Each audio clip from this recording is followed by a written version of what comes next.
1 million लोग मरवा दिए। हाँ, कि जो कुरान में जिनों का जिक्र है उसको पता नहीं क्या इस्तेमाल करके हम ये कर लें वो कर लें। दुनिया के अंदर हमारी बदनामी हो गई कि ये रोग स्टेट है, ये टेररिस्ट स्टेट है। हेलो फ्रेंड्स, अस्सलाम वालेकुम, नमस्ते, सत श्री अकाल। और आप देख रहे हैं मेरा खास शो डिबेट विद शाइला। और आज के इस खास शो में हमें ज्वाइन किया है डॉक्टर इश्तियाक अहमद ने, और हम बात करेंगे चंद्रयान 3 की लॉन्च पर, इंडिया के सक्सेस पर, इंडिया के एजुकेशन सिस्टम पर। Thank you so much doctor साहब हमारे शो को ज्वाइन करने के लिए। बहुत बहुत शुक्रिया शैला जी। आप मेरे पूरे जो मैं इंडिया के अंदर जहां जहां जा रहा हूँ, आप उससे आपके मेरे इंटरव्यू हर वक्त होते रहते हैं, तो अवाम तक कम से कम जो भी मेरा एक्सपीरियंस है और जो मेरे इम्प्रेशंस हैं वो शेयर होते हैं। तो आप इसके अंदर भी बहुत बड़ा रोल प्ले कर रही हैं, और भी जो है यूट्यूबर्स, बट ज्यादातर मैंने नोट किया कि आपके साथ ही मेरे प्रोग्राम होते हैं और बहुत लोग पसंद करते हैं कि शैला जो है she is always focused, she has the right approach, और नेचुरल तरीके से आप दोनों की गुफ्तगू होती है, तो उससे सुनने वाले भी जो है ना उसमें एंगेज बहुत हो जाते हैं। तो you are doing a great service as well. Thank you so much doctor साहब, मेरा दिल बहुत बड़ा हो जाता है जब आप तारीफ करते हैं, फिर और मैं मोटिवेट होती हूँ काम करने के अच्छी लिए। बात, डॉक्टर अच्छी साहब, बात। आज हम आपसे बात करेंगे। इंडिया ने कल चंद्रयान 3 बड़ा सक्सेसफुली उनका लॉन्च हो चुका है, और पूरी दुनिया की मीडिया पर सिर्फ चंद्रयान 3 की बात हो रही है। लास्ट टाइम भी इंडिया ने ट्राई किया था बट सक्सेसफुल नहीं हुआ, कोई बात नहीं, दोबारा से उन्होंने ट्राई किया और इंडिया पूरी दुनिया में स्पेस मिशन में नंबर 4 पे, मतलब टॉप 4 में इंडिया आ चुका है। इंडिया अपने स्पेस में ग्रिप स्ट्रॉन्ग कर रहा है, और पाकिस्तान पे भी हम बात करेंगे, लेकिन सबसे पहले आप चंद्रयान 3 की इस लॉन्च के बारे में क्या कहना चाहेंगे? कितना बड़ा मिशन रहा इंडिया का, और कितनी सक्सेसफुल, मतलब के चांसेस हैं, कितने सक्सेस के चांसेस हैं इस मिशन को लेके? देखें, जब ये मिशन पहली दफा लॉन्च हुआ था तो हम सारे टीवी पे इंतजार कर रहे थे, लेकिन एट द लास्ट मोमेंट वो कामयाब नहीं हुआ। और Indian prime minister Narendra Modi studio में मौजूद थे, यही एक्सपेक्ट करके कि अब लैंड करेगा। और जिस इंजीनियर ने बेसिकली ये सारा कुछ किया था, he once again came from a very humble background. एक गांव के कुछ थे और पढ़ लिख के वो इतना कमाल उन्होंने किया। तो मुझे याद है वो रोने लग पड़े थे, बट प्राइम मिनिस्टर ने कहा कि ये कोई बात ही नहीं है, ये एक स्टेप है। तो मुझे याद है कि तब भी मैं, like all other people, I felt sad कि ये कामयाब नहीं हुआ। पाकिस्तान में कुछ लोगों ने बड़ी उसकी खुशी मनाई, लेकिन वो एक यहाँ पे भी कोई पाकिस्तान में ज्यादती हो जाए तो खुशी मनाने वाले लोग हैं। वो मुझे अ, अपना क्या है उनका नाम, मोहम्मद बख्श, उनका शेर याद आ रहा है कि दुश्मन मरे ते खुशी ना करिए, दुश्मन मरे। मोहम्मद बख्श, हाँ जी, उनका ये है कि दुश्मन मरे ते खुशी ना करिए, सजना भी मर जाना। क्या बात है। कि किसी की अपना दोस्तों की कोई नाकामी की खुशी मनाना जो है ये बेकार है। कल को अपने आप के साथ भी कुछ ना कुछ गलत हो सकता है। तो मैंने कहा कि हमारे सूफियों की जो विजडम है वो देखें, इस चीज को समझती है।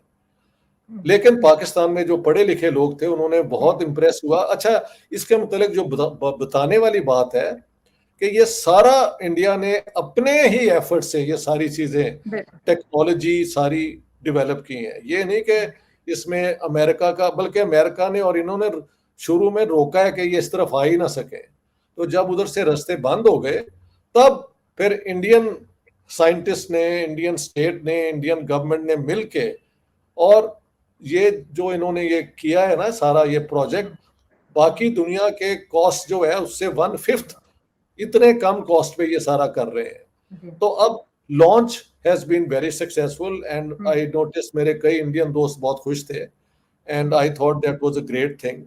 लेकिन अब जो क्रूशियल पॉइंट है कि क्या ये कामयाबी से लैंड करते हैं या नहीं।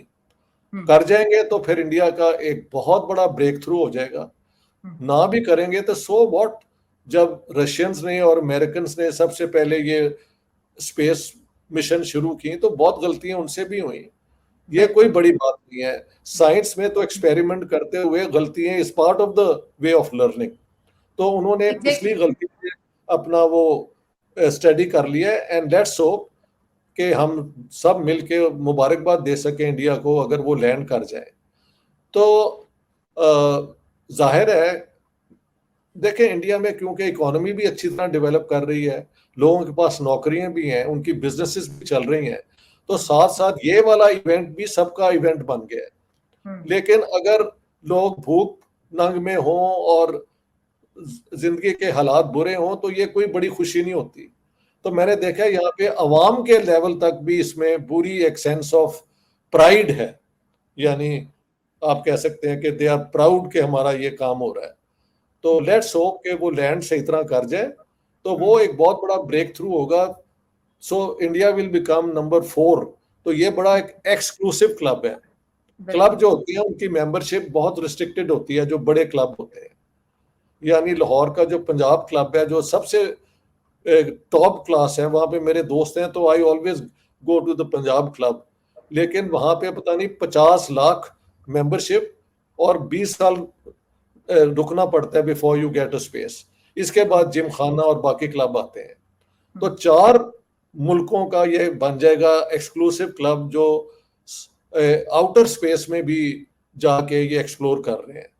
तो अगर इस एतबार से, और ये क्योंकि इंडिया के अपने साइंटिस्टों ने अपनी टेक्नोलॉजी ने ये सारा कुछ किया है और कीमत उसकी बाकी दुनिया के खर्चे से 1/5 है या 1/4 है, तो ये तो डबल कमाल है। सो I wish India and their mission all the very best, and I'm sure you do also, Shaila, because we are positive people. क्यों जी?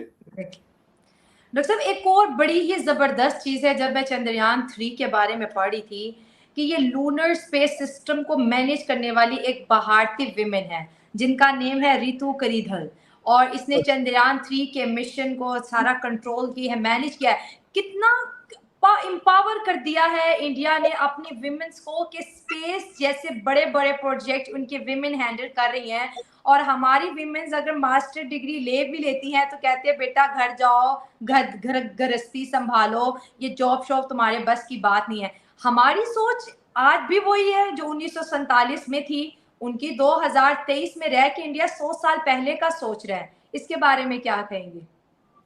जो मैं हर रोज तुम्हें कहता हूं कि देखो, अगर स्टेट और लीडर्स का विजन ना होगा तो अवाम बेचारे हैं वो भटक जाते हैं। हमारे जो वो हैं लीडर, उनकी तो विजन कभी भी नहीं हुई, पहले दिन से नहीं हुई। पाकिस्तान बना तो लिया, खून खराबा करा के 1 मिलियन लोग मरवा दिए, हाँ, और 14 से 15 मिलियन लोग घरों से बेघर हुए, चलो भी मुल्क बन गया। अब आप एक मिसाली मुल्क बनाते हैं ना कि ये वो मुल्क होगा जहां पे इंसाफ भी बेहतर होगा इंडिया से, हर चीज में तरक्की ज्यादा होगी। तो दोनों एक ही दिन बने थे, तो रिजल्ट आपके सामने ही है। और who can you blame? Of course leadership number 1 से शुरू होती है, जिना से मैं शुरू करता हूँ, एंड गोइंग डाउन। इन सब ने नेगेटिव पॉलिटिक्स की बुनियाद पे एक मुल्क बनाया, और नेगेटिव पॉलिटिक्स को पॉजिटिव बनाने में 75-76 साल अगर हो गए हैं, तो अब भी इट्स नॉट टू लेट। अब भी अपने आप को बदल लो। पाकिस्तान हो गया कायम, इसकी हिंदू इंडिया दुश्मनी खत्म करो, इंडिया के साथ दोस्ताना रिलेशंस बनाओ, ट्रस्ट बिल्ड करो। तो देखो, हाँ, मैंने देखा है यहाँ पे कॉस्ट ऑफ एजुकेशन है, इतनी क्वालिटी की एजुकेशन है यहाँ की यूनिवर्सिटियों की। मुझे तो जाके वहां पे उनसे इंटरेक्ट करना पड़ा है ना, तो it's a very different setup all together. हाँ, जिसको ठीक है, कुछ यहाँ पे भी वो नेशनलिस्ट एक्सट्रीमिज्म ये वो उसकी बकवास भी चलती रहती है, one should not deny that, but by and large यहाँ पे लोग जो हैं वो बिल्कुल एक मुनासिब तरीके से सोचते हैं। और मुझे घर में बुलाना, तकरीरें करना, जब से मैं आया हूँ, every evening I am being taken out by people who have never met me, और कभी उनका पंजाब या उससे ताल्लुक भी नहीं है। कल मैं एक जैन फैमिली मुझे ले गई थी, मैं उनकी पिक्चर अभी फेसबुक पे मैंने लगाई है, मैंने, हाँ, तो आप देखें वो सारी फैमिली थी, और फिर स्टूडेंट्स भी उनके फादर के जो थे वो आ गए। तो पूरा सेशन हुआ and I had to speak. और वही जो मेरा फिर है एवरीबॉडी हैड, तो सबने एक पाकिस्तानी से जो अकल की बातें सोची तो वो दंग ही रह गए कि यार ये भी बातें होती हैं। मैंने कहा नहीं यार, पाकिस्तान में भी बिल्कुल ऐसे लोग हैं जैसे आप हैं, सिर्फ हमारी लीडरशिप करप्ट रही है, बेहुदा रही है और नालायक रही है, और लूट मार जो है वो हर एक ने अपना हक समझा जब when he was in power.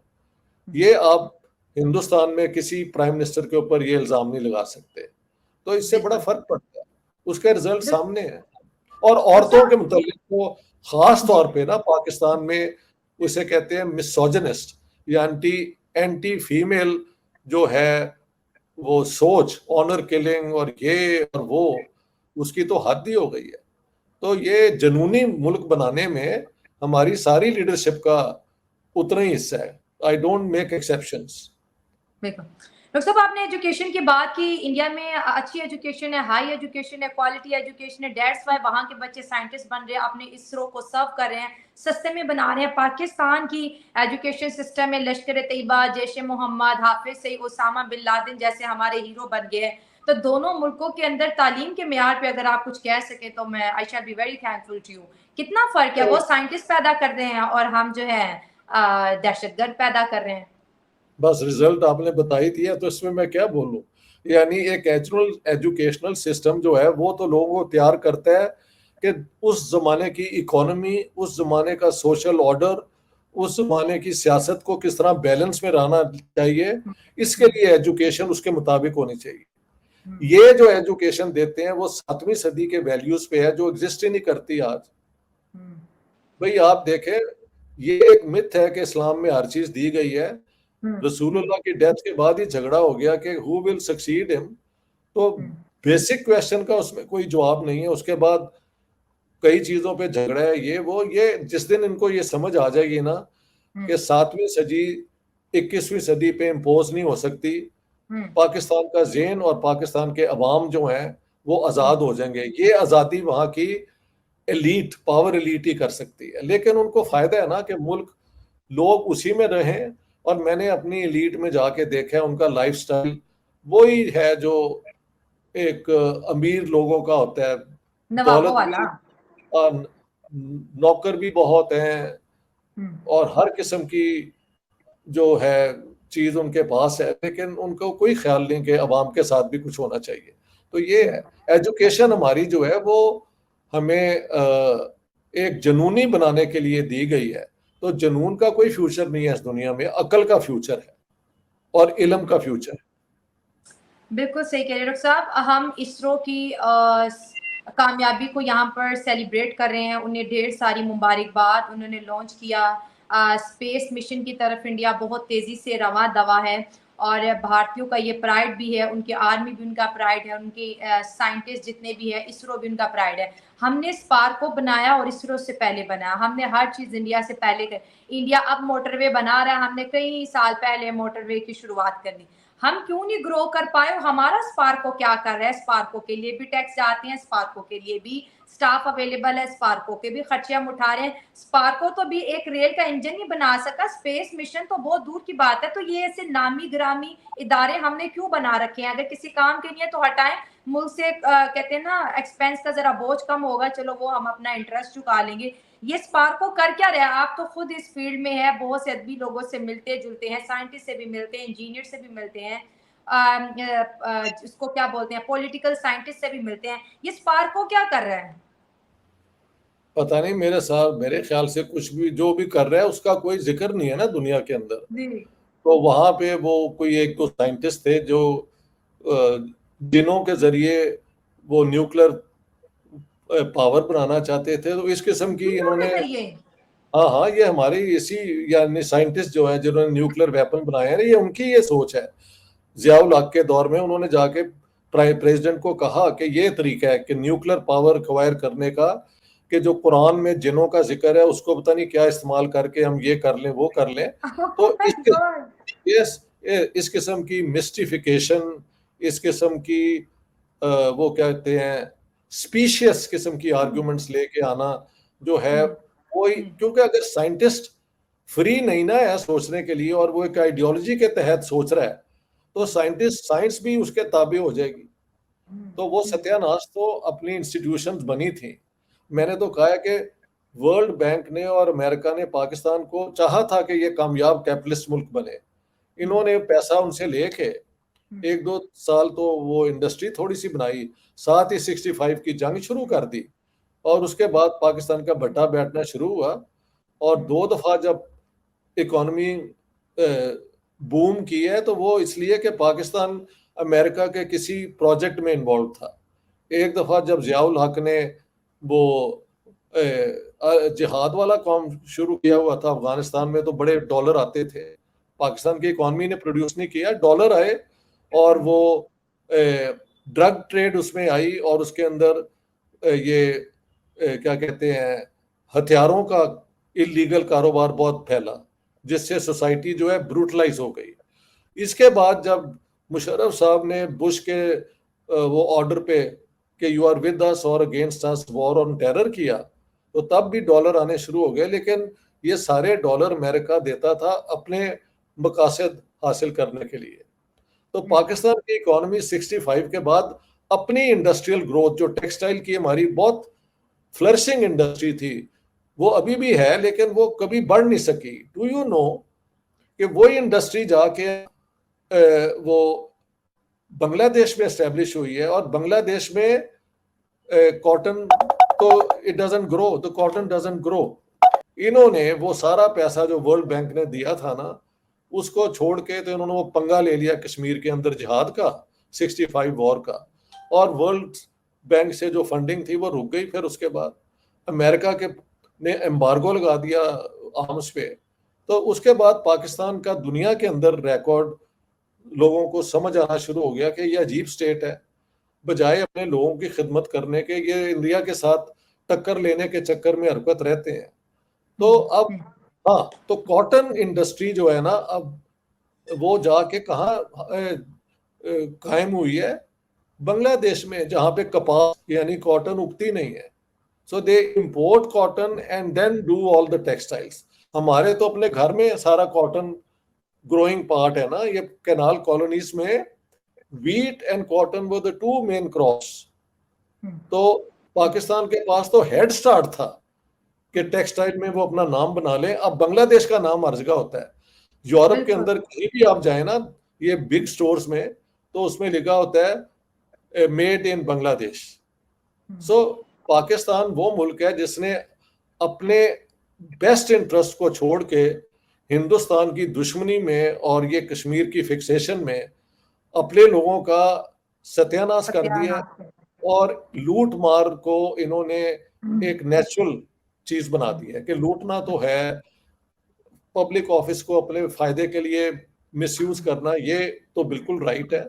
मसलन जिन्ना साहब ने जब गवर्नर जनरल थे तो उस जमाने में American were not interested in Pakistan. उन्होंने सिर्फ एक काउंसलेट लेवल का खोला था ऑफिस कराची में। तो जिन्ना ने और उनकी हमशीरा ने, फातिमा जिन्ना ने, वो काउंसलर को घर बुलाया चाय के ऊपर। Counsellor actually is a very junior diplomat. कहाँ आपका गवर्नर जनरल और कहाँ एक काउंसलर। जी। हाँ, उसको घर बुलाया और दोनों सारी दोपहर उसको कन्विंस करते रहे कि तुम ये करो, एक हमारा जो घर है प्राइवेट वो किराए पे ले लो और इसको एक बिग लेवल की एम्बेसी बनाओ। तो उन्होंने कहा sorry we don't need that, जो हमारी जरूरत थी हमने पूरी कर ली है। You know what I am telling you कि according to the rules of proper government, public office को अगर आप प्राइवेट गेन के लिए इस्तेमाल करेंगे तो इसे कहता है कॉन्फ्लिक्ट ऑफ इंटरेस्ट। यानी अपनी गवर्नर जनरल की पोजीशन को उन्होंने अपनी प्राइवेट प्रॉपर्टी और प्राइवेट फायदे के लिए यूज किया है। Now that's against the law. लेकिन जिन्ना साहब ने ये किया और फिर तोशा खाना में जो कमाल हुए हैं वो पूरी लिस्ट आ गई है। तो वो ऐसे ही है। तो ये आवेदा आवे बिगड़िया हुआ है। अभी भी अगर अकल आ जाए तो बहुत कुछ हो सकता है और उसकी जरूरत है इंडिया के साथ नॉर्मल रिलेशंस। ये लश्कर तैयबा, जैश मोहम्मद जैसी ऑर्गेनाइजेशंस ने एक टके का पैसा पाकिस्तान को फायदा नहीं दिया, बहुत नुकसान पहुंचाया। 1 इंच इंडिया से ये ले नहीं सके, यहाँ पे आके टेररिज्म की है, तो उससे क्या हुआ है, दुनिया के अंदर हमारी बदनामी हो गई कि ये रोग स्टेट है, ये टेररिस्ट स्टेट है। ये कोई अच्छी रेपुटेशन नहीं है। दुनिया में जो लोग, जो मुल्क आगे बढ़ते हैं, वो अपने किरदार से आगे बढ़ते हैं, ना कि आप लोगों पे हमले करवाएं और एक्सट्रीमिज्म फैलाएं। बिल्कुल डॉक्टर साहब।